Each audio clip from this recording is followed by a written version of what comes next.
Dois contemplados. A gente fala agora um pouquinho sobre saúde, sobre alimentação e sobre fertilidade. Nós vamos entender melhor a relação da nutrição com a fertilidade. Para falar sobre isso, a nutricionista clínica e funcional, doutora Fernanda Carvalho Mangabeira, já está conosco. Prazer revê-la, Fernanda. Prazer, Obrigada Tati. Pela gentileza da presença e bom início de ano. Obrigada igualmente para você. Feliz 2017. Fernanda, quando a gente fala dessa relação da nutrição e da fertilidade, os alimentos, de fato, podem aumentar a fertilidade da mulher e do homem? Sim. Sim, é claro que a gente trabalha com partes separadas da parte médica. Existe toda... algumas mulheres têm alguma deficiência de produção de hormônios sexuais, tem toda essa parte clínica que é o médico, o ginecologista, quem participa. Mas a alimentação, uma alimentação adequada, rica em antioxidantes, em vitamina E, vitamina C, auxilia na fertilidade tanto do homem quanto da mulher. Nós temos alguns alimentos específicos que acabam ajudando a aumentar a ovulação, né? Que interessante, de repente, aquelas pessoas, mulheres, né, os casais que iniciaram 2017 com o sonho, né, desse ano de ter aí um filho, vale a pena prestar atenção, né, para saber quais são esses alimentos que ajudam, inclusive, a aumentar essa questão da ovulação. Sem dúvida. O primeiro passo que a gente recomenda é o peso adequado. Então, não pode nem estar acima do peso e nem abaixo do peso, porque isso influencia na fertilidade. Uma atividade física regular, então uma yoga, uma caminhada ou a própria academia, musculação para quem já está acostumado, né? E uma alimentação mais que regrada. A gente pede muito para evitar as farinhas brancas, então bolos, pães, bolachas, porque na verdade o que acontece? Quando a alta ingestão desses alimentos de farinha branca, né, que são os refinados e muito açúcar, as vitaminas e minerais do organismo, o organismo na verdade ele usa essas vitaminas e minerais para processar toda essa farinha branca, esse processo industrial. Com isso, o que acontece? Ele diminui essa produção de vitaminas e minerais para auxiliar no sistema reprodutor masculino e feminino. Então, por isso que acaba diminuindo. Então, aquelas pessoas que têm um consumo excessivo de produtos com farinha branca, sim, elas tendem a ter mais dificuldade para engravidar, porque as vitaminas e minerais do nosso organismo, ao invés de ajudar nesse processo de ovulação e deixar aquele corpo mais fértil, na verdade, essas vitaminas e minerais são gastos e ocupados para queimar e acabar com aquele excesso de farinha branca no organismo. Exatamente. E os produtos industrializados também, em geral. Tati, em geral. Embutidos principalmente, tá? A gente pede para quem está nessa tentativa de engravidar, evitar principalmente salsichas e linguiças, né? Como alguns médicos e alguns estudos dizem, a cada salsicha ingerida é um mês a mais de tentativa, né? Porque na verdade é o resto de tudo, é muito sódio, é muito processado, então não tem nada de nutritivo, ok? Então a gente pede uma alimentação rica em frutas. O certo é um prato bem colorido e dentro dessa alimentação ter 5 cores diferentes, tá? Pode ser, por exemplo, 2 tipos de vegetais e legumes e 3 tipos de frutas. Ou 3 tipos de vegetais e legumes e 2 tipos de frutas, mas tendo essa diversidade no dia alimentar. Todos os alimentos podem estar incluídos, o leite, iogurte, as castanhas do Pará, amêndoa, nozes, macadâmia, delícia, né? São ótimas, elas são ricas em selênio, em cobre, que na verdade potencializa o espermatozoide para os homens, uma dica para os homens. A vitamina C, que é um fortíssimo antioxidante, vitamina E, que a gente encontra em todas as verduras verdes escuras, tá? Mais nas castanhas. Qual é a função da vitamina E que é dada tanto em comprimido pelos médicos quanto pela alimentação? É prevenir o aborto, principalmente aquelas pessoas que têm um aborto espontâneo, mas repetidamente. Então, consumir bastante vitamina E, ok? E o zinco, que é fundamental para a saúde reprodutora do homem e da mulher, tá? O zinco a gente encontra em carnes, peixes, nas frutas secas, aveia, centeio e nas farinhas integrais. Então, é uma alimentação bem equilibrada, bem balanceada.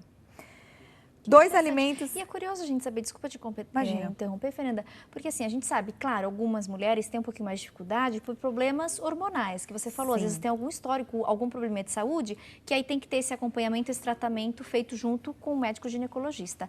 Mas tem muitas mulheres que não têm esses problemas, né? Então, às vezes, só você conseguindo equilibrar a alimentação, né, isso pode te ajudar a realizar esse sonho, né, de ser mãe. Sem então, dúvida. é tomar alguns cuidados. E pelo que você está me falando, são alimentos todos acessíveis.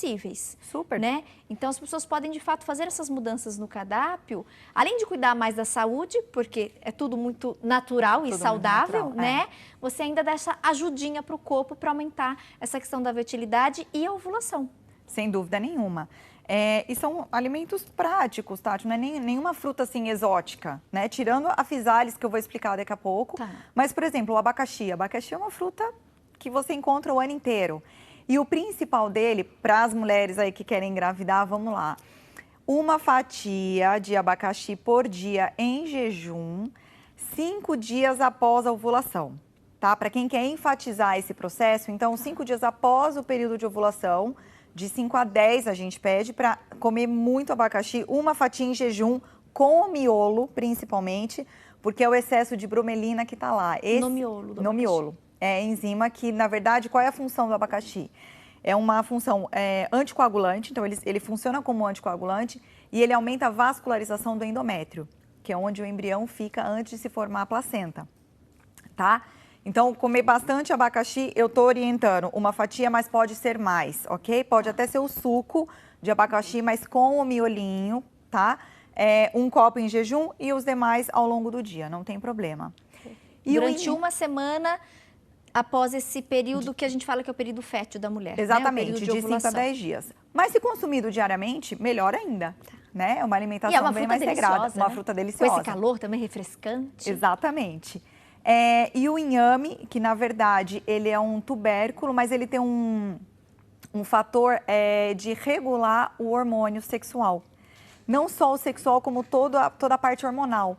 Então a gente pede para todas as pessoas, as gestantes e as não gestantes, para consumirem, porque ele atua nessa parte, ele é um regulador hormonal natural.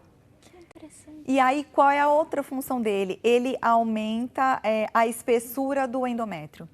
Porque o endométrio, alguns estudos dizem que ele tem que ter no mínimo 7 milímetros, pode ser mais ou menos, depende da fertilidade da mulher.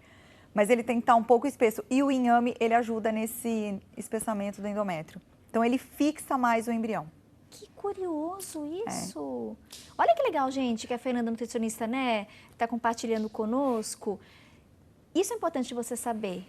Eu estou muito feliz, porque acho que são muitas informações que, assim como eu, muita gente em casa também não tinha ideia, né? E é o que a gente falou, gente, às vezes mudanças simples, alimentos que a gente vai ali no supermercado, vê e não dá muita bola, né? E passa. Não, compra, consome, que vai trazer entre números. O inhame ficou muito conhecido também com essa questão de fortalecer o sistema imunológico, né? Naquela época que houveram muitos casos de dengue, muitos médicos, inclusive pediatras, recomendaram. Então a gente tem mais um benefício aí. Mais um benefício. Ele é super benéfico, sempre foi. Mas assim, ó, pode ser o chá de inhame, pode ser o tubérculo cozido, como uma batata, tá? Pode ser um purê de inhame ou simplesmente cozinhar no meio do feijão, no meio da sopa. Em qualquer situação, cabe o inhame. Porque ele não tem sabor. Então, ele se adapta a qualquer um. Ele é bem neutro. Inhame, abacaxi. Uma terceira opção para a gente finalizar esse bloco. O physalis é uma frutinha. Eu não sei se a gente mostra lá depois. Parece um tomatinho cereja pequenininho, tá?